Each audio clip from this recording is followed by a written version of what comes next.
Alors, la dernière fois, nous avons étudié le théologien moderniste. Vous vous souvenez, dans cette encyclique, Saint Pie X déroule des masques.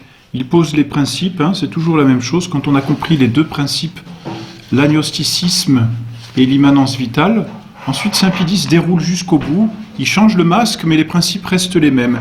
Et ces principes sont adaptés en fonction du masque. Donc on avait vu d'abord le philosophe, puis le croyant. On a vu ensuite le théologien, la dernière fois, et c'était un gros morceau parce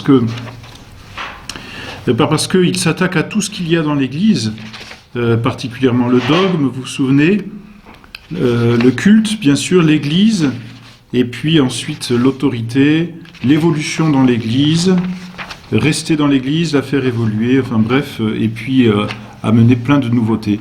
Donc tout y était passé. Ensuite, Saint Pie X a d'autres masques qu'il nous découvre plus rapidement et sur lesquels je passe. Notez simplement l'historien. Saint Pie X les traite d'hypocrites, tout simplement. Et les historiens font la même chose, c'est-à-dire que, en partant du principe de l'agnosticisme, c'est-à-dire du fait que l'on ne peut pas connaître ce qui dépasse les cadres de notre sensibilité et de notre raison, et bien de l'ordre du phénomène, disons, l'histoire ne peut s'appliquer qu'à ce qui est phénoménal, c'est-à-dire qu'à ce qui est sensible. C'est pourquoi tout ce qui est divin ne peut pas rentrer dans l'histoire. Vous voyez, ça c'est le premier principe de l'historien moderniste. C'est-à-dire que tout ce qui est surnaturel ne peut pas être objet d'histoire. Parce que le surnaturel échappe au phénomène. Et à partir du moment où il échappe au phénomène, il n'est plus objet de science. Donc il n'est plus objet d'histoire. Alors, on regarde les évangiles, on dit que c'est une histoire, eh bien, on va regarder dans les évangiles simplement ce qu'il y a d'humain. C'est une forme de défiguration. On défigure l'histoire, c'est-à-dire on regarde ce qu'il y a d'humain et on évacue de l'histoire tout ce qui peut apparaître comme extraordinaire. Ça n'appartient pas à l'histoire. C'est pourquoi ils vont parler du Christ de l'histoire et du Christ de la foi. C'est la première, phase de l'historien. Il évacue tout ce qu'il y a de surnaturel, tout ce qu'il y a de divin, d'extraordinaire. Il ne garde que ce qu'il y a d'humain, et ça c'est l'histoire, c'est la vraie histoire. Mais ensuite, il y a eu la transfiguration de l'élément humain par la foi, c'est-à-dire que la foi a déformé la réalité historique. Et c'est ça qui est grave. Parce que la foi déforme la réalité historique, et alors on ne sait plus si ce qui est de foi est historique ou pas, on ne sait plus si c'est l'histoire qui est vraie ou la foi qui est vraie, si les deux vont s'opposer. Le Christ de l'histoire est vrai, du moins il ressortit à l'histoire, le Christ de la foi ne ressortit pas à l'histoire, il est ressorti à la foi, il appartient à la foi. Et d'où vient ce Christ de la foi ? De la transfiguration, c'est-à-dire de la transformation, si l'on peut dire, de l'élément humain par la foi, de ceux qui racontent, ou de celui qui raconte. Par exemple, notre Seigneur ressuscité, voyez-vous, il y a le Christ de la foi, notre Seigneur est mort. Le Christ de l'histoire, pardon, notre Seigneur est mort. Ça, c'est la réalité, c'est palpable. La résurrection de notre Seigneur n'est pas palpable. Eh bien, qu'est-ce que l'on va dire ? La résurrection de notre Seigneur n'est plus un fait historique, elle est un fait de la foi, c'est-à-dire ce sont les apôtres qui, par la foi, ont transfiguré, c'est-à-dire ont comme infusé, inoculé quelque chose de divin dans le fait historique. Et ils ont dit notre Seigneur est ressuscité parce que c'est comme ça que leur foi percevait notre Seigneur. Et probablement notre Seigneur est ressuscité pour eux, dans leur âme. C'est comme ça qu'ils ont vécu leur foi, qu'ils ont transmis leur expérience. C'est assez grave. Mais voilà, on fait le tri comme ça. C'est assez intéressant, vous voyez, et puis on va revoir tout à travers la foi, à travers ces principes, je veux dire. C'est-à-dire qu'on va enlever tout ce qu'il y a de la foi. Voilà pour l'historien. Bon, ensuite, il y a le critique moderniste. Voilà, je passe rapidement pour terminer l'encyclique. Il y a l'apologiste moderniste. Et puis le réformateur moderniste. C'est intéressant parce que Saint Pie X s'intéresse à ce masque-là. On pourrait se dire où est-ce qu'il va le chercher, mais parce que ce masque définit malgré tout le moderniste. Il faut réformer sans cesse. Et c'est le numéro 52. Saint-Pédis emploie ce mot. Déjà, par tout ce que nous avons exposé jusqu'ici, on a pu se faire une idée de la manie réformatrice qui possèdent les modernistes. Et tout a été réformé, vous le savez, dans l'Église, depuis Vatican II, tout a été réformé. Les dogmes ont été réformés, la liturgie a été réformée, les sacrements ont été réformés, le droit de l'Église a été réformé, la constitution même de l'Église a quasiment été réformée. Donc tout y est passé. Et Saint-Pédis le dit clairement, rien, absolument rien dans le catholicisme à quoi elle ne s'attaque. C'est très clair, hein. Réforme de la philosophie, surtout dans les séminaires, que l'on enseigne aux jeunes gens la philosophie moderne, la seule vraie, la seule qui convienne à nos temps. Réforme de la théologie, et que cette théologie ait pour base la philosophie moderne. Quant à l'histoire, qu'elle ne soit plus écrite ni enseignée que selon leurs méthodes et leurs principes modernes. Donc révision de toute l'histoire. Et c'est marrant parce qu'avec leur façon de voir l'histoire, il n'y a que les catholiques qui en prennent plein la figure, parce que c'est eux qui transfigurent. Donc pour eux, c'est eux qui déforment par la foi. Donc on va tout repasser, les croisades, les guerres de religion, on y va, allons-y. Et puis on dit, tout ça, c'est des déformations de la foi. Et il faut retrouver l'histoire telle qu'elle s'est réellement passée, en enlevant tout ce qu'il y a de transfiguration, c'est-à-dire tout ce que la foi de ceux qui ont écrit l'histoire ont pu mettre. Il faut harmoniser les dogmes avec la science et l'histoire. Voilà, on réforme le catéchisme, ça a été fait en 1992. Pour le culte, que l'on diminue, dit Saint-Pédis, le nombre des dévotions extérieures, ou tout au moins qu'on en arrête l'accroissement. C'est assez drôle aussi, hein. Ce sont toutes les réformes liturgiques, quand vous regardez les dévotions extérieures, aujourd'hui, ça fait plutôt pitié, hein. Bon, il est vrai de dire que certains, c'est toujours Saint-Pédis, par un bel amour du symbolisme, se montrent assez coulants sur cette matière. Bon. Que le gouvernement ecclésiastique soit réformé dans toutes ses branches. Incroyable de pouvoir dire ça en 1907, surtout la disciplinaire et la dogmatique, mais ils iront plus loin, en instituant justement tous ces conseils à tous les étages, de sorte que l'Église n'apparaît plus comme monarchique, mais comme un simple conseil collégial, comme ils disent. Hein. La collégialité, c'est cette erreur qui instaure un collège à la tête de l'Église, le collège du pape et des apôtres.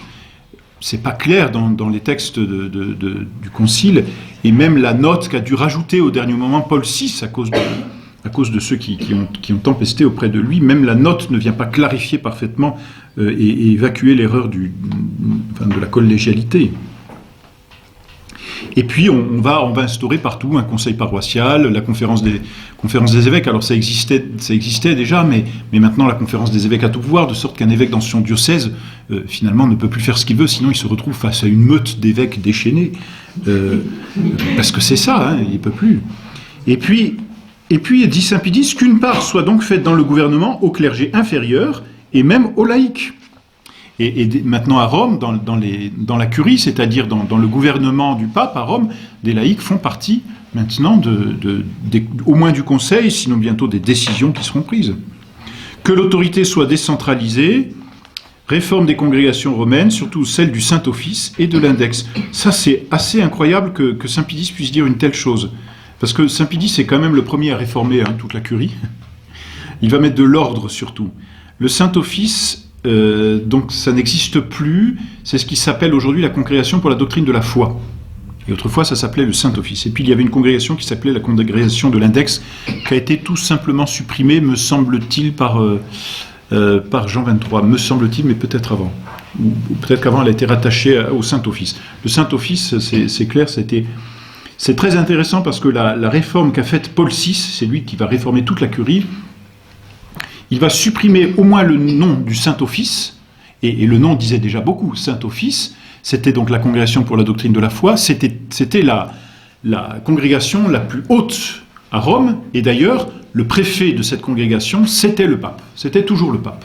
Il y avait un secrétaire, mais le préfet, c'était le pape, ça n'était même pas un cardinal. Et puis c'était celle de laquelle dépendaient toutes les autres congrégations. Et quand Paul VI va faire la réforme de la curie, d'abord il va enlever le nom, c'est-à-dire que le Saint-Office va perdre au moins l'adjectif saint, ce qui est déjà pas mal. Ça va s'appeler la congrégation pour la doctrine de la foi.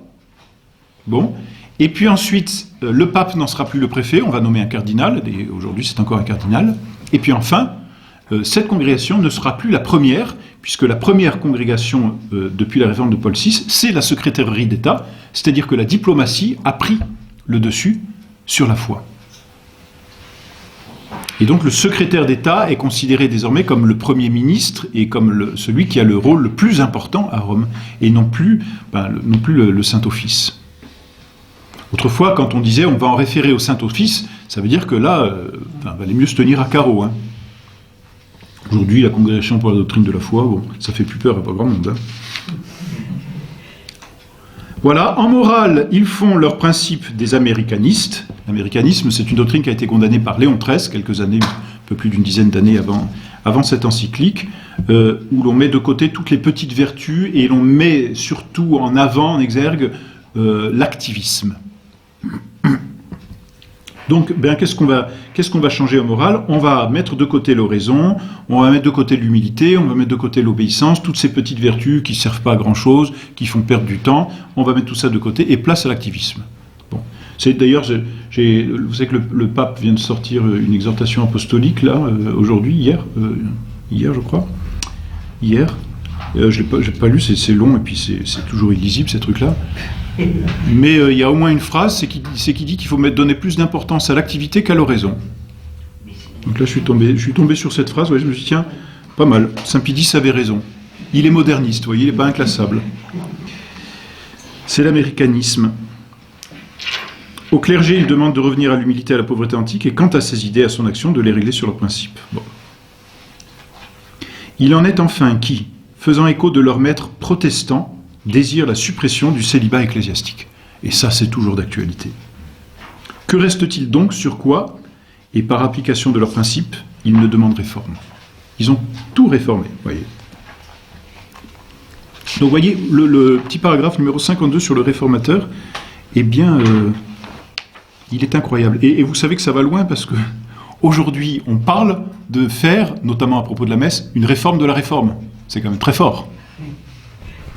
C'est quand même assez incroyable, comme si la nouvelle messe avait besoin d'être réformée. Non, elle a besoin d'être mise à la poubelle. Il n'y a pas à faire une réforme de la réforme. Parce que on dit oui, on va réformer la nouvelle messe. Mais non, elle n'a pas besoin d'être réformée. Il y a déjà une messe. Quand on fait la réforme de la réforme, qu'est-ce qu'on fait? On entretient le mouvement moderniste, c'est-à-dire on continue de réformer. On continue. Vous savez, c'est un serpent qui se mord la queue, hein. Donc même cette réforme de la réforme, ça n'a pas de sens. Enfin si, ça a un sens, mais moderniste, vous voyez. Voilà. Je passe donc à la deuxième partie. Cette première partie était très longue, c'est la plus longue. Et là, en une heure, on va faire les deux dernières parties, parce qu'elles sont toutes courtes. La deuxième partie, c'est à partir du numéro 56, pour ceux qui ont les mêmes... qui ont la numérotation. Saint Pie X, après avoir décrit les modernistes, ou le modernisme, après avoir, disons, manifesté les différents masques du modernisme, Saint Pie X veut s'attaquer maintenant à la cause. C'est-à-dire, qu'est-ce qui a causé le modernisme? Alors, Saint Pie X ne fait pas ici de l'histoire, parce que il faudrait remonter loin, au moins, disons, à l'humanisme, à la réforme, au protestantisme, mais Saint Pie X s'attaque aux causes, j'ai envie de dire, un peu plus psychologiques, c'est-à-dire dans l'homme, qu'est-ce qui va faire que l'homme aura une fâcheuse tendance à devenir moderniste? Quelles sont les dispositions intérieures, si vous voulez, qui sont comme un terreau fertile au modernisme? Et voyez comment Saint Pie X est vraiment un père, parce que non seulement il décrit l'erreur, ensuite, il va essayer de chercher les causes profondes dans l'homme, et puis la troisième partie, nous allons voir, c'est qu'il va donner des remèdes. Donc on voit que la condamnation de l'Église, c'est une condamnation pour un bien, c'est-à-dire que le but, c'est pas de râler, c'est pas de condamner, c'est pas de taper sur quelque chose ou sur quelqu'un, c'est de corriger et de promouvoir le bien. Donc c'est terrible parce que quand Jean XXIII, à propos du Concile et de ce qu'il voulait du Concile, dit « fini les condamnations », ça veut dire fini la correction, donc fini le zèle pour le bien, autrement dit. Si on pousse jusqu'au bout, vous voyez. Alors la première cause, Saint Pie X ne donne pas beaucoup de causes, hein, finalement, c'est assez...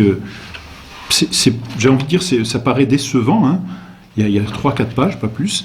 Il donne 2 causes, ou 3, si l'on peut dire. Dans la première, il y en a 2, mais qui vont ensemble. Donc la première cause que saint Pie X donne dans son encyclique, c'est la curiosité et l'orgueil. C'est le numéro 57. La cause prochaine et immédiate réside dans une perversion de l'esprit, cela ne fait pas de doute. Ça, on l'a vu. Perversion philosophique, naturelle. Hein. Les causes éloignées nous paraissent pouvoir se réduire à deux, la curiosité et l'orgueil. La curiosité à elle seule, si elle n'est sagement réglée. Voilà, saint Pie X dit bien, il y a une bonne curiosité, mais il y a une mauvaise curiosité. Si la bonne curiosité n'est plus réglée, eh bien, elle suffit à expliquer toutes les erreurs. C'est l'avis de notre prédécesseur, Grégoire XVI, qui écrivait « C'est un spectacle lamentable que de voir jusqu'où vont les divagations de l'humaine raison dès que l'on cède à l'esprit de nouveauté. » Nouveauté. Et la curiosité, vous voyez, s'allie très facilement à la nouveauté. Que contrairement à l'avertissement de l'apôtre, l'on prétend à savoir plus qu'il ne faut savoir plus qu'il ne faut savoir. Donc c'est un refus de s'incliner. Et vous voyez comment la curiosité ici est liée à l'orgueil. Savoir plus qu'il ne faut savoir, et que se fiant trop à soi-même, et là on vient vraiment au fond de l'orgueil, parce que le fond de l'orgueil c'est le moi toujours, n'est-ce pas? Et se fiant trop à soi-même, l'on pense pouvoir chercher la vérité hors de l'Église, en qui elle se trouve, sans l'ombre la plus légère d'erreur. Vous voyez, cette curiosité, on la trouve chez Ève, pour le péché originel. Vous serez comme des dieux. Alors il y a là la tentation d'orgueil, c'est-à-dire de trouver en soi-même sa propre perfection, son propre bonheur. Mais vous connaîtrez le bien et le mal. Vous voyez, cette curiosité. Curiosité de la première femme.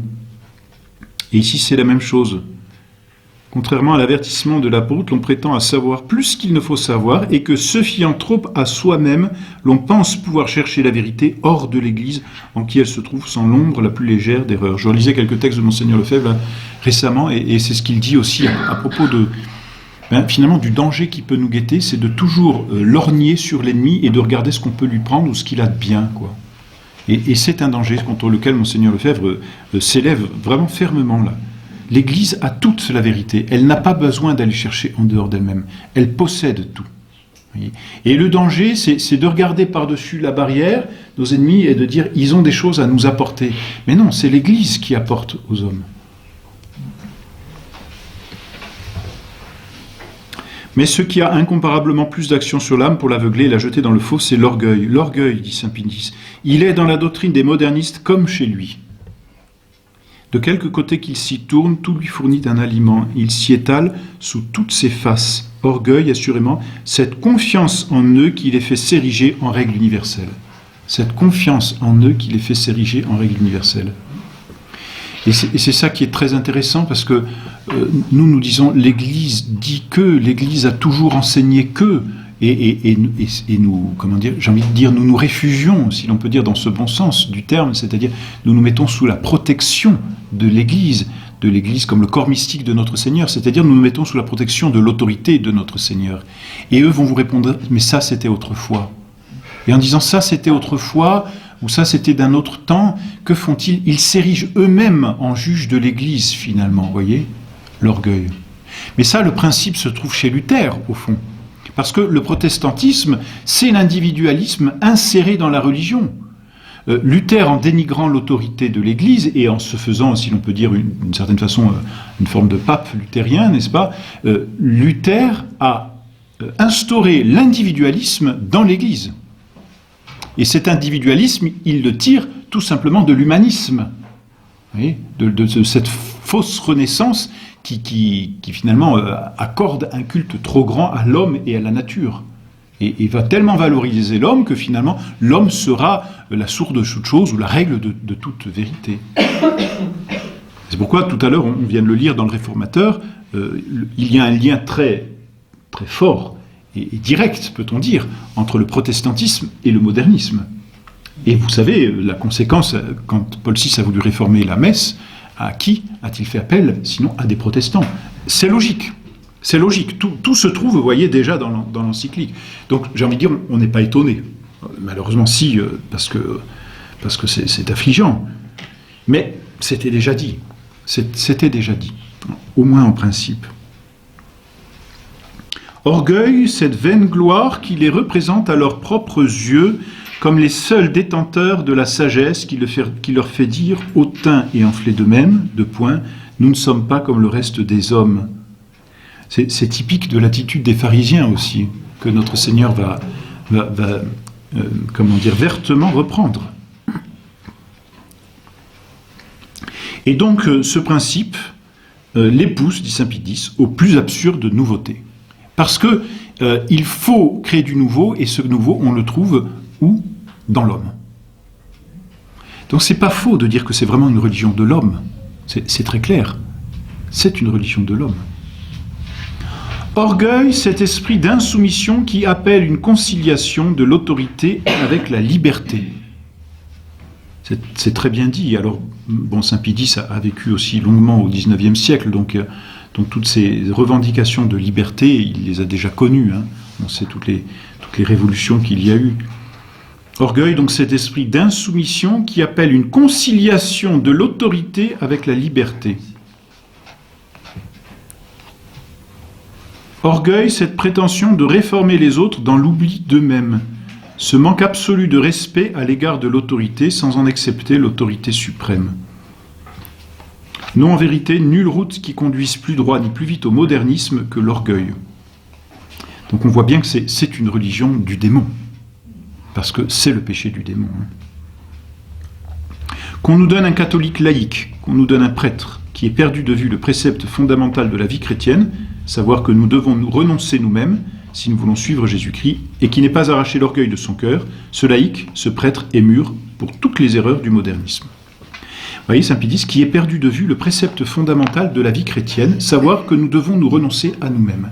Donc il y a à l'encontre, et on peut dire en remède finalement, mais il y a à l'encontre du modernisme le renoncement au sacrifice. C'est ça, vous voyez ? Parce que il a perdu, le moderniste, le précepte du renoncement à soi-même, c'est-à-dire le précepte de l'ascèse, le précepte du sacrifice. Voilà pourquoi la notion de sacrifice a quasiment disparu, que ce soit pour la définition de la messe, d'ailleurs, que ce soit pour la vie chrétienne, et que ce soit finalement pour la rédemption. Et le mot rédemption, finalement, disparaît aussi.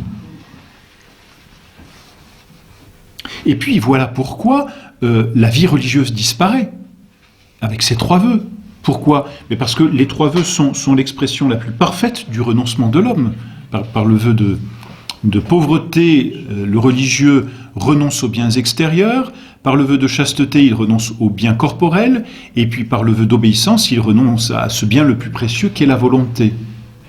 Mais à partir du moment où on supprime cet esprit de renoncement, on supprime la vie religieuse, le fondement même de la vie religieuse. Et l'on comprend, hélas, pourquoi les monastères se vident. Et aujourd'hui, des congrégations se plaignent que la moyenne d'âge est en train d'augmenter. Mais que voulez-vous ?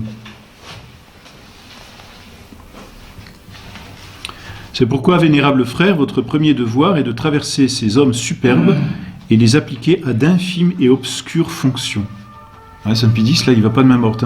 Prenez ces hommes et vous les appliquez à d'infimes et obscures fonctions, qu'ils soient mis d'autant plus bas qu'ils cherchent à monter plus haut, et que leur abaissement même leur ôte la faculté de nuire. Vous voyez, là, on sent la fermeté du pape. Et le catholique est ferme, qu'est-ce que vous voulez ?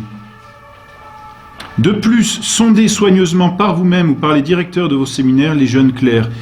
Ceux chez qui vous aurez constaté l'esprit d'orgueil, écartez-les sans pitié du sacerdoce, plût à Dieu qu'on en eût toujours usé de la sorte avec la vigilance et la constance voulue. Voilà pour cette première cause du modernisme, la curiosité et l'orgueil. La curiosité, donc mal réglée, dit saint Pie X, ce désir d'aller voir ailleurs que dans l'Église, de chercher la nouveauté, et puis l'orgueil finalement qui est un renoncement au renoncement. Un renoncement au renoncement, c'est-à-dire à l'ascèse. Deuxième cause, alors c'est intéressant là ce que va donner saint Pie X, c'est le numéro 58. Deuxième cause du modernisme, l'ignorance. Donc comprenez, voyez que la curiosité ici dont parle saint Pie X ne s'oppose pas à la science, bien au contraire. Il y a une bonne curiosité, mais il y a une curiosité qui est frivole et pécamineuse. Et à l'inverse, il y a une ignorance qui est coupable, qui est mauvaise, qui est pécamineuse, et qui a été la cause de ce modernisme. Et saint Pie X donc la donne vraiment comme cause morale de ce modernisme. Que si des causes morales nous venons aux intellectuels, la première qui se présente et la principale, c'est l'ignorance. Quand on pense que malheureusement au Concile Vatican II, certains évêques ne comprenaient plus le latin, il y avait besoin de leurs théologiens pour comprendre ce qui se passait ou ce qui se disait. Que d'autres sont partis en ne se sentant pas concernés par ce qui se passait. Il y a eu une ignorance au XXe siècle du clergé qui est assez effrayante. Hein, effrayante. Ignorance. Alors que notre Seigneur est la vérité et qu'il est mort pour rendre témoignage à la vérité. Hein, c'est ce qu'il dit à Ponce Pilate. Je suis venu dans le monde pour témoigner, pour rendre témoignage à la vérité. Qui écoute ma voix est de la vérité. Et à l'inverse, vous voyez, l'ignorance finalement fait fuir notre Seigneur et est cause de beaucoup d'erreurs. L'ignorance du clergé a été très coupable. Hein. On voit d'ailleurs même que beaucoup de laïcs étaient bien formés et ont pu répondre dans les années 70, par exemple. Hein, quand on voit la qualité des écrits de certains laïcs, je pense que quelques prêtres devaient pâlir presque de jalousie de savoir que de simples laïcs étaient mieux formés qu'eux-mêmes. Oui, ces modernistes qui jouent au docteur de l'Église, qui portent au nu la philosophie moderne et regardent de si haut la scolastique, n'ont embrassé celle-là, en se laissant prendre à ses apparences fallacieuses, que parce que, ignorants de celle-ci, donc n'ont embrassé que la philosophie moderne, que parce que, ignorants de la philosophie scolastique, il leur a manqué l'instrument nécessaire pour percer les confusions et dissiper les sophismes. Or, c'est d'une alliance de la fausse philosophie avec la foi qu'est né, pétri d'erreur, leur système.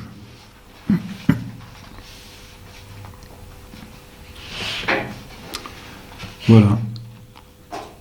Ignorance ou crainte, dit saint Pie X, à vrai dire l'une et l'autre, c'est un fait qu'avec l'amour des nouveautés va toujours de pair la haine de la méthode scolastique. Avec l'amour de la nouveauté va toujours de pair la haine de la méthode scolastique. La méthode scolastique, scola ça veut dire l'école, donc c'est la méthode de saint Thomas d'Aquin, et puis la méthode qui s'est développée particulièrement chez les dominicains. Après le XVIIe siècle, bien souvent le clergé, au moins français, était pétri de cartésianisme, et Descartes est tout sauf scolastique.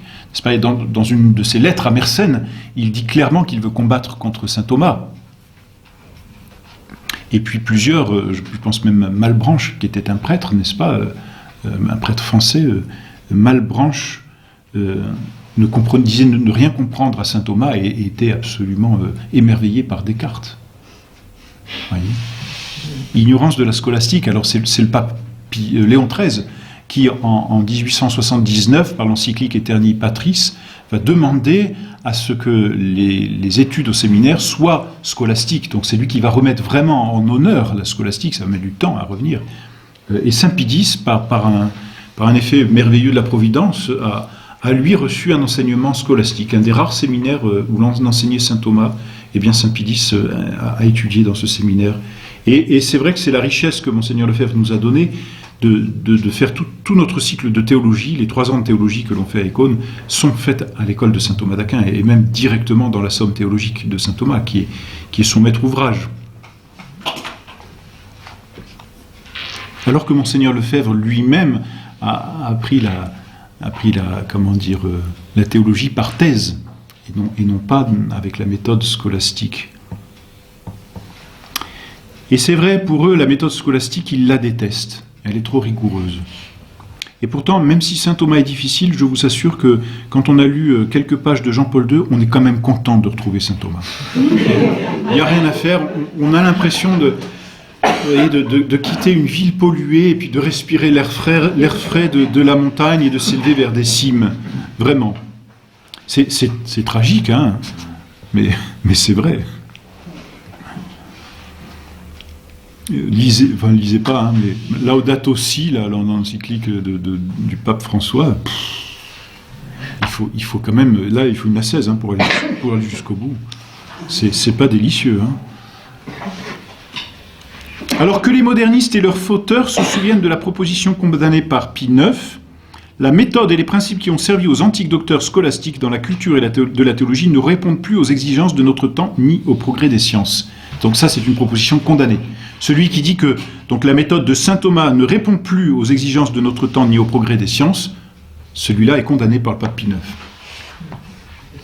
Bon, le cardinal Ratzinger, hein, lui, c'était contre saint Thomas. Hein. La tradition, il s'efforce d'en fausser perfidement le caractère et d'en saper l'autorité, afin de lui ôter toute valeur. Vous voyez, saint Thomas a été déclaré docteur commun de l'Église. Docteur commun, c'est-à-dire docteur pour toute l'Église. L'Église s'est appropriée saint Thomas d'Aquin et sa doctrine. Vraiment. Et au Concile de Trente, vous savez qu'il y avait 2 livres qui étaient posés. Il y avait la Bible et il y avait la Somme théologique de saint Thomas. Donc l'Église a vraiment donné à saint Thomas d'Aquin une prééminence sur tous les autres théologiens. Ça, c'est certain.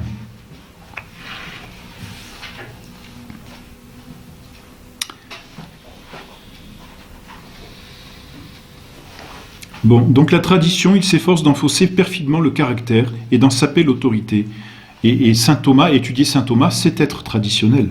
Parce que saint Thomas, c'est pas une doctrine personnelle.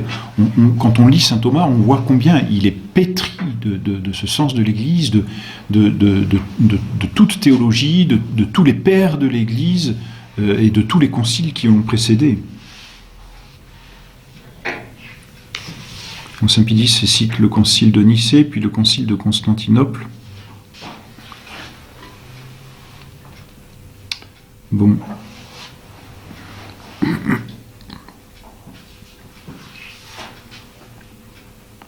Je passe et j'en viens au numéro 60. Enfin, il s'évertue à amoindrir le magistère ecclésiastique et à en infirmer l'autorité. Et le magistère ecclésiastique, c'est tout ce qui a été enseigné. Et on va ternir, infirmer, dit saint Pie X, l'autorité. C'est-à-dire que c'est comme si l'on disait aujourd'hui ça ne vaut plus. C'était vrai, mais ça n'a plus d'autorité aujourd'hui. On dit, n'est-ce pas, quand le prêtre, à la veillée pascale, dans la bénédiction du feu pascal puis du cierge, il dit le Christ alpha et oméga, n'est-ce pas? Donc le Christ, finalement, début et fin, et puis le Christ toujours le même, finalement, de toute éternité. Et donc l'Église qui transmet la vérité que notre Seigneur lui a révélée, cette vérité qu'elle transmet, elle est comme notre Seigneur, elle est éternelle, vous voyez. Et donc dire que la vérité aujourd'hui ne vaut plus, c'est dire que notre Seigneur aujourd'hui ne vaut plus, tout simplement. Si notre Seigneur revenait sur la terre, ils le disent pas, mais enfin si l'on pousse les principes, il dirait autre chose aujourd'hui. Il dirait autre chose, il serait pour l'écologie, c'est sûr. Mais oui, c'est affreux de dire des choses pareilles, vous voyez.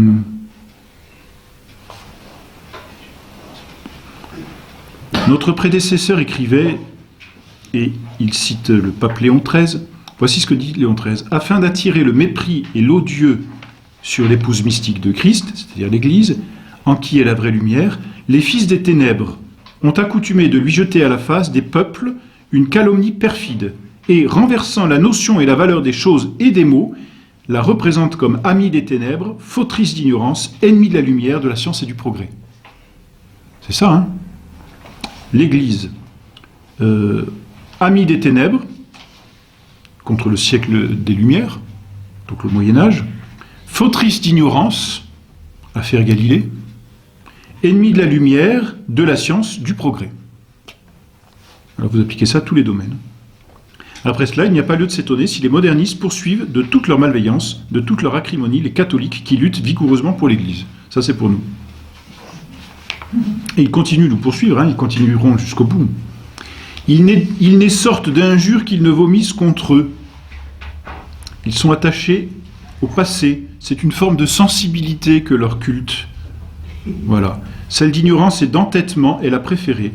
Comme disait Monseigneur, d'ailleurs on l'a dit à Monseigneur Lefebvre, comme disait Monseigneur Lefebvre, mais c'est pas moi qui suis entêté, c'est la vérité. Qu'est-ce que vous voulez, c'est vrai. S'agit-il d'un adversaire que son érudition et sa vigueur d'esprit rendent redoutable? Ils chercheront à le réduire à l'impuissance en organisant autour de lui la conspiration du silence. C'est ce qui a été fait pour Monseigneur Lefebvre, c'est très clair, toutes les condamnations. Puis ensuite, après les sacres, ils se sont dit, ne parlons plus de la fraternité, elle va mourir d'elle-même. Et puis finalement, voyant qu'elle ne mourrait pas, ils se sont dit, bon, essayons de parler avec elle pour essayer de la réduire de l'intérieur. Et ils ont réussi. Conduite d'autant plus blâmable que dans le même temps, sans fin ni mesure, ils accablent d'éloges qui se met de leur bord. Ils accablent d'éloges qui se met de leur bord. Si donc un moderniste vous donne des éloges, ne le croyez pas. Vous voyez, ne le croyez pas.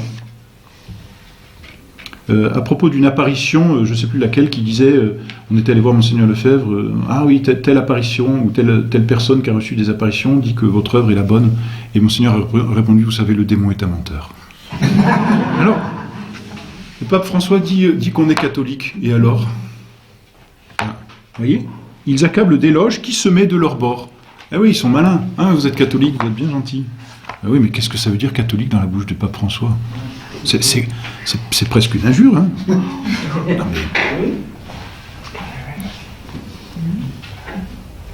C'est nous qui attendons qu'il soit catholique, hein, tout simplement. Un ouvrage pareil, respirant la nouveauté par tous ses pores, il l'accueille avec des applaudissements et des cris d'admiration. Plus un auteur aura apporté d'audace à battre en brèche l'Antiquité, à saper la tradition et le magistère, et plus il sera savant. Donc un savant est jugé à sa façon d'attaquer l'Église. C'est quand même incroyable. Hein.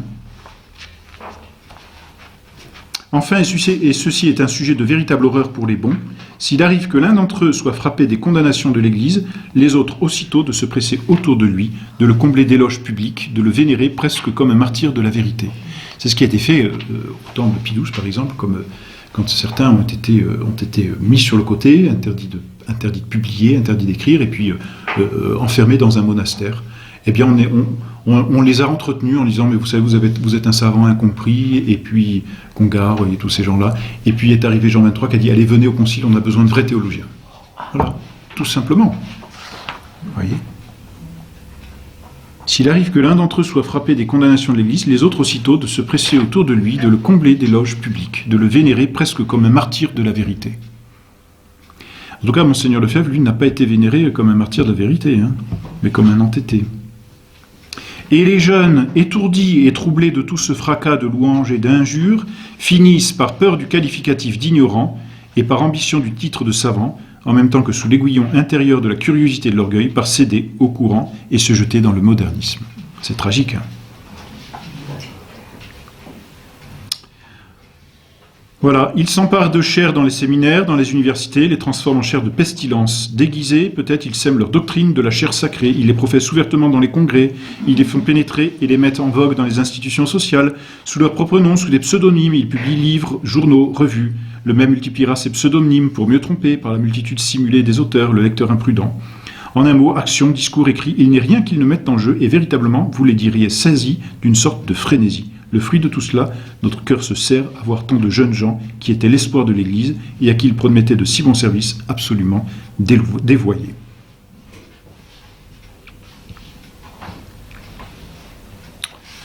Voilà. Bon, je passe. Et j'en viens au remède. C'est les seuls, vous voyez, c'est assez drôle, hein, enfin drôle. C'est assez curieux finalement. Saint Pie X ne met que ces trois causes au modernisme: la curiosité, l'orgueil et l'ignorance. Parce que l'ignorance et l'orgueil vont de pair. La science, malgré tout, c'est une soumission à la vérité. La science, c'est la soumission de l'intelligence à la vérité, parce que quand l'intelligence connaît bien, vrai, quand elle connaît le vrai, elle est moulée par le vrai. C'est-à-dire que l'intelligence doit être comme une cire, comme une éponge, vous voyez, comme quelque chose de malléable dans laquelle vient s'imprimer la vérité. Et c'est cela, la science demande cette docilité, c'est-à-dire de se laisser mouler par le réel, ou dans l'Église, ici, par la révélation divine. Or, ici, qu'est-ce qui moule? Ça n'est plus la révélation divine, ce n'est plus le réel, c'est l'homme lui-même qui décide de la vérité. On a tout renversé, encore une fois. Ce n'est plus l'objet qui s'impose au sujet, c'est le sujet qui impose son objet. C'est ce qu'on appelle le subjectivisme, justement. Et tous ces courants modernistes, enfin, courant moderne de philosophie qu'on a déjà expliqué, voyez. C'est la même chose. Et ici, la Saint Pie X en donne les fondements, si l'on peut dire, moraux. Orgueil, curiosité, ignorance. Remède contre le modernisme. C'est à partir du numéro 62.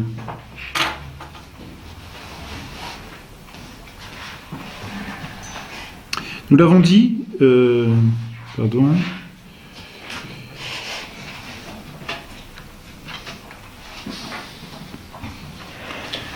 Je passe, voilà. Nous sommes venus, vénérables frères, à la détermination de prendre sans autre retard des mesures plus efficaces que celles que Léon XIII avait déjà prises. Nous vous prions et vous conjurons de ne pas souffrir que l'on puisse trouver le moins du monde à redire en une matière si grave, à votre vigilance, à votre zèle, à votre fermeté. Donc là, Saint Pie X s'adresse aux évêques et leur demande cette vigilance, cette fermeté. Et ce que nous vous demandons et que nous attendons de vous, nous le demandons aussi, et les éducateurs et les professeurs de la jeunesse cléricale, et tout spécialement des supérieurs majeurs des instituts religieux.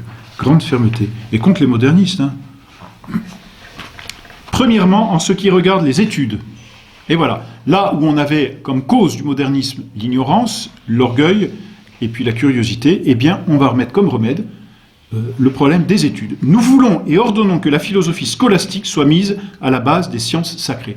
C'est très fort parce que Saint Pie X ne dit pas simplement la scolastique, il dit la philosophie scolastique. Parce que, on l'a vu, le fondement du modernisme est d'abord philosophique. Hein, c'est une intelligence qui ne tourne pas bien dans l'ordre de la nature. Hein, imaginez que les tournesols, désormais, se tournent vers la Lune, quoi. Ou se tourner vers le Soleil. Bon. Ben, c'est un peu la même chose, quoi. Ils veulent décrocher la Lune. Donc, Saint Pie X demande la philosophie scolastique, qui va être comme le socle sur lequel va pouvoir s'édifier toute la théologie. Et bien sûr, ensuite, la théologie scolastique, ça va de pair. Mais la philosophie scolastique. Et saint Thomas a commenté la philosophie d'Aristote. C'est la richesse d'ailleurs de saint Thomas, disons, à la suite de l'audace de saint Albert le Grand, d'avoir, si l'on peut dire, épuré Aristote, c'est-à-dire d'avoir repris dans ce paganisme ignorant à l'époque de la Révélation, ce qu'il y avait de juste naturellement, de l'avoir séparé de ce qu'il y avait de faux, et de l'avoir fait fructifier, et de l'avoir fait même, de l'avoir poussé à maturité, si l'on peut dire, par la grâce et la révélation. Donc, philosophie scolastique. Il va sans dire que s'il se rencontre quelque chose chez les docteurs scolastiques que l'on puisse regarder comme excès de subtilité, ou qui ne cadre pas avec les découvertes des temps postérieurs, ou qui n'est enfin aucune espèce de probabilité, il est bien loin de notre esprit de vouloir le proposer. Bon. Quant à nous, nous prescrivons la philosophie scolastique, et ce que nous entendons surtout par là, ceci est capital, c'est la philosophie que nous a léguée le docteur Angélique, c'est-à-dire saint Thomas d'Aquin. Et il reprend ce que Léon XIII avait donné. Que dans les séminaires où on aurait pu le mettre en oubli, les évêques en imposent et en exigent l'observance. Prescription qui s'adresse aussi aux supérieurs des instituts religieux, et que les professeurs sachent bien que s'écarter de saint Thomas, surtout dans les questions métaphysiques, la métaphysique c'est la partie la plus haute de la philosophie, ne va pas sans détriment grave. Elle est très forte cette phrase. Que les professeurs sachent bien que s'écarter de saint Thomas, surtout dans les questions métaphysiques, ne va pas sans détriment grave. Et saint Thomas a commenté la métaphysique d'Aristote. Donc on a vraiment une œuvre philosophique là de saint Thomas. Et sur cette base philosophique que l'on élève solidement l'édifice théologique. Autant que vous le pourrez, vénérables frères, stimulez à l'étude de la théologie, de façon que les clercs en emportent au sortir du séminaire une estime profonde, un ardent amour, et que toute leur vie, ils en fassent leur délice. Car nul n'ignore que parmi cette grande multitude de sciences et si diverses qui s'offrent à l'esprit avide de vérité, la première place revient de droit à la théologie. Et de fait, c'est dans le droit canon, le prêtre doit étudier tous les jours et revoir sa théologie. Quant aux études profanes, il suffira de rappeler ce qu'en a dit fort sagement notre prédécesseur. Appliquez-vous avec ardeur à l'étude des sciences naturelles, les géniales découvertes, les applications hardies et utiles faites de nos jours sur ce terrain qui provoquent à juste titre les applaudissements des contemporains seront aussi à la postérité un sujet d'admiration et de louange. Et vous le savez bien, la science ne va pas à l'encontre de la théologie, bien au contraire, celui qui a une bonne théologie, une bonne philosophie, est encore plus capable d'étudier la science. D'ailleurs, on sait bien que beaucoup de découvertes scientifiques ont été faites même par des ecclésiastiques. Voilà. Mais les études sacrées n'en doivent pas souffrir. Donc, bon. Voilà, le premier remède que donne saint Pie X c'est l'étude de saint Thomas d'Aquin. On pourrait faire un cycle de philosophie thomiste. C'est long et difficile, hein, c'est ardu, c'est même sec la philosophie, mais si l'on veut avoir une bonne théologie, il faut passer par là, c'est un socle indispensable. Parce que même beaucoup des termes dont l'Église s'est servie, même pour la définition de certaines choses, je pense la définition du sacrement qui est un signe sensible, eh bien ces mots sont empruntés à la philosophie scolastique. Et donc il faut une bonne philosophie pour pouvoir définir ces mots et comprendre le contenu dogmatique que l'Église donne. Bon, pour comprendre ce que c'est que la grâce habituelle, et puis qui nécessite donc justement d'avoir des notions de substance, d'accident, tout cela nécessite une philosophie scolastique. Quand on a perdu la philosophie scolastique, les mots vont changer de définition, tout simplement. Et voilà pourquoi même la grâce, chez le modernisme, ne va plus avoir la même définition que chez un catholique. Parce qu'on n'a plus ce bagage philosophique qui va permettre d'expliquer. Vous voyez ? Alors si l'on est imbu de philosophie moderne, qu'elle soit rationnelle, qu'elle soit existentialiste, eh bien les mots ne signifient plus la même chose, malheureusement. On peut, comme je vous le disais la dernière fois, employer donc les mêmes mots, mais ne pas faire allusion aux mêmes réalités, aux mêmes choses. Voyez. Et ça c'est tragique. C'est un dialogue de sourds. Deuxième remède. Exclusion des modernistes du sacerdoce, des chaires et des grades.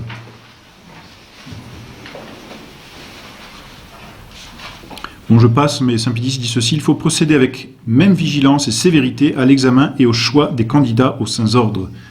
Loin, bien loin du sacerdoce, l'esprit de nouveauté. Dieu hait les superbes et les opiniâtres. Bon, que le doctorat en théologie et en droit canonique ne soit plus conféré désormais à quiconque n'aura pas suivi le cours régulier de philosophie scolastique. Il fallait être docteur, je crois que c'est encore comme ça pour être évêque. Donc avoir un doctorat soit de théologie, de philosophie, de droit ou de sciences sacrées bibliques, d'écriture sainte. Et donc qu'on ne leur confère plus le doctorat, voyez, s'ils n'ont pas suivi le cours de philosophie scolastique. Et donc, en s'attaquant à cette mesure-là, saint Pie X protège son futur clergé, c'est-à-dire les futurs évêques, en fait, hein, pour en avoir que des évêques catholiques.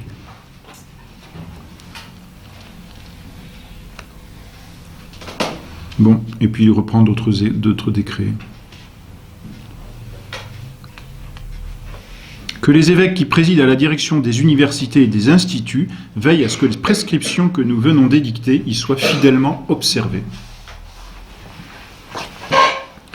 Donc ça, c'est le deuxième remède, exclusion des modernistes. Donc c'est un remède très fort, parce que après un remède, je dirais, qui nourrit l'intelligence, saint Pie X prend les mesures qui s'imposent. Il faut chasser ceux qui sont indignes, c'est clair. Et voyez, là, saint Pie X n'a pas peur de chasser des personnes.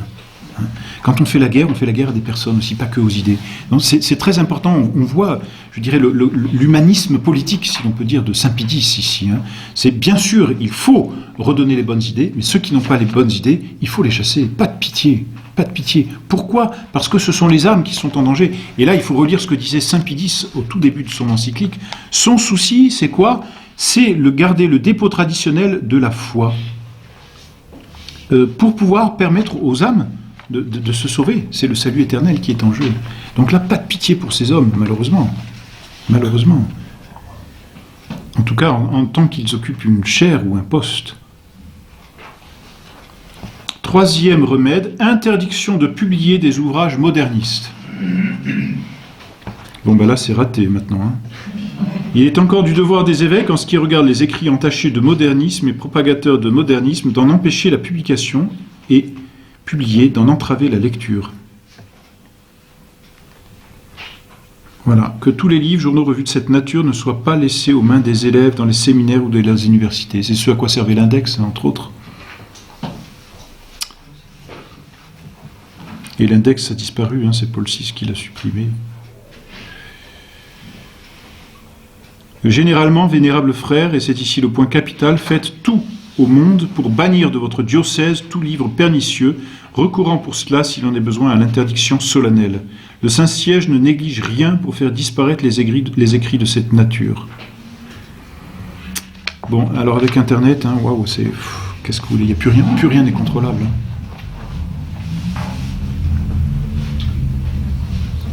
C'est Léon XIII qui disait déjà que les ordinaires, même comme délégués du siège apostolique, s'efforcent de proscrire les livres et autres écrits mauvais publiés ou répandus dans leur diocèse et de les arracher aux mains des mains des fidèles. Et puis, quatrième remède qui va de pair, le nichilobstate et l'imprimature. Donc c'est quand vous ouvrez un livre, souvent vous avez, dans la première page, vous avez nichilobstacle, ça veut dire rien n'empêche. Il n'y a pas d'objection. Voilà. Et puis l'imprimature, ça peut être publié. C'est ce que ça veut dire. Donc il ne suffit pas d'empêcher la lecture et la vente des mauvais livres, il faut encore en entraver la publication, que les évêques donc usent de la plus grande sévérité en accordant la permission de publier. Donc en fait, tout ouvrage devait passer par l'évêque, alors qu'il ne lisait pas forcément lui-même, qu'il y avait autour de lui des théologiens qui lisaient. Et puis ben voilà. Soit que le livre était bon et on mettait le nichilobstacle puis l'imprimature, soit il n'était pas bon, on ne donnait pas.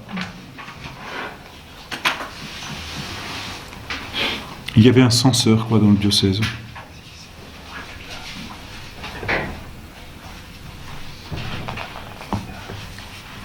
Voilà.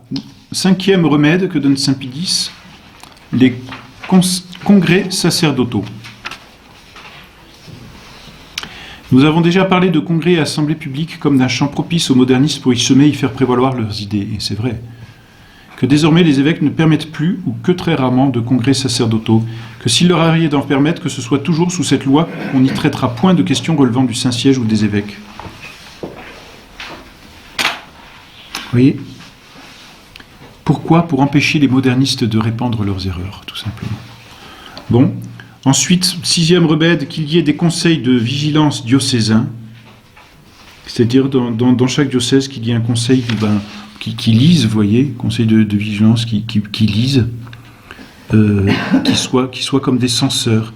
Ils se réuniront tous les 2 mois, ces censeurs, à jour fixe, sous la présidence de l'évêque. Sur les délibérations, les décisions, ils seront tenus au secret. Leur rôle sera le suivant. Ils surveilleront très attentivement et de très près tous les indices, toutes les traces de modernisme dans les publications, aussi bien que dans l'enseignement. C'est incroyable, hein ? Donc c'est un peu une espèce de... on va dire une censure, discrète et en même temps efficace, hein ? Mais vous voyez que saint Pie X ne lésine pas sur les moyens. Donc pour qu'il en arrive à ordonner de tels moyens, c'est que le mal est déjà grave à son époque. Hein. Donc, je relis. Les prêtres donc, qui seront appelés à faire partie seront choisis à peu près comme il a été dit à propos des censeurs. Ils se réuniront tous les 2 mois à jour fixe. Donc ça fait 6 réunions par an. Et ça veut dire qu'ils auront lu les bulletins, qu'ils auront épluché les livres qui paraissent, entendu certaines conférences, s'être entretenus avec le clergé ou les religieux. Donc ils se réunissent sous la présidence de l'évêque, donc l'évêque est informé, et sur les délibérations et les décisions, ils seront tenus au secret. Leur rôle sera le suivant, ils surveilleront très attentivement et de très près tous les indices, toutes les traces de modernisme dans les publications, aussi bien que dans l'enseignement. Je peux vous dire qu'aujourd'hui, il y aurait du travail. Hein. Et partout. Ils prendront, pour en préserver le clergé et la jeunesse, des mesures prudentes, mais promptes et efficaces. Et leur attention se fixera très particulièrement sur la nouveauté des mots. C'est concret hein, comme mesure. On ne peut approuver, c'est Léon XIII qui disait cela, dans les écrits des catholiques, un langage qui, s'inspirant d'un esprit de nouveauté condamnable, paraît ridiculiser la piété des fidèles et parle d'ordre nouveau, de vie chrétienne, de nouvelles doctrines de l'Église, etc. Ils surveilleront pareillement les ouvrages où l'on traite de pieuses traditions locales et de reliques. Donc même pour le culte, vous voyez. Bon.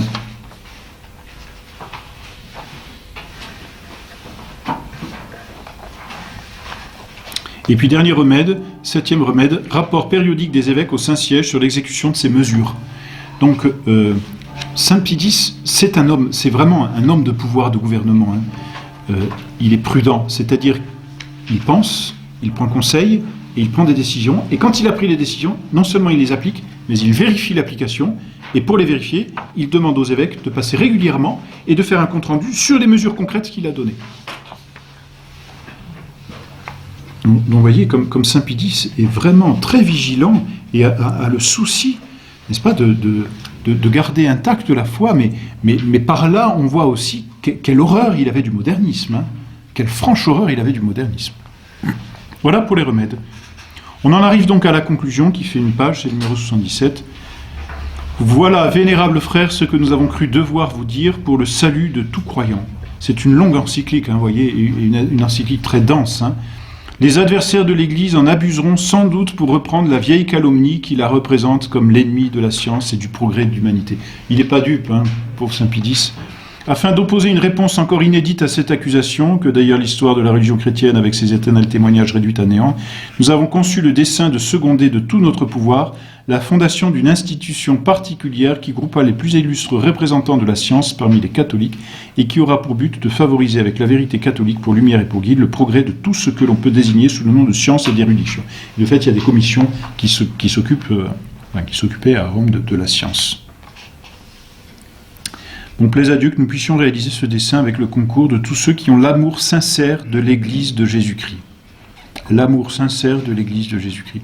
En attendant, vénérables frères, plein de confiance en votre zèle et en votre dévouement, nous appelons de tout cœur sur vous l'abondance des lumières célestes, afin que, en face du danger qui menace les âmes, au milieu de cet universel débordement d'erreurs, vous voyez où est le devoir et l'accomplissiez avec toute force et tout courage. Le danger qui menace les âmes, hein, et qui nous menace encore aujourd'hui. Hein. Le modernisme n'est pas mort, hélas. Loin de là, il vit bien. Que la vertu de Jésus-Christ, auteur et consommateur de notre foi, soit avec vous. Que la Vierge Immaculée, destructrice de toutes les hérésies, c'est joli, hein, vous secours de sa prière, destructrice de toutes les hérésies. Nous, comme gage de notre affection, comme art de consolation divine parmi vos adversités, nous vous accordons de tout cœur, ainsi qu'à votre clergé et à votre peuple, la bénédiction apostolique. Voilà, donné le 8 septembre à Rome, le 8 septembre 1907, à Rome, près de Saint-Pierre. Voilà, et juste après, il y a cette... dans les décisions, la plupart du temps, ça a été fait un peu plus tard, hein, 3 ans après, Saint-Pédis a produit un serment antimoderniste qu'il fallait donc... qu'il fallait prononcer, que tous les clercs prononcent, je crois, au moment de leur sous-diaconat, et même diaconat et sacerdoce, et puis les professeurs aussi doivent le prononcer, professeurs des écoles, de séminaires, instituts. Serment anti-modernisme. Et vous savez que violer un serment, c'est être parjure, donc c'est une faute grave. Saint-Pédis fait appel ici, je dirais, à la conscience morale de ceux qui vont prêter ce serment, pour pouvoir empêcher, encore une fois, le modernisme d'être enseigné. C'est un serment qui fait 3 pages. Voilà donc pour cette merveilleuse encyclique qui finalement reste d'actualité de façon malheureusement assez incroyable. Voilà. Ben, merci bien.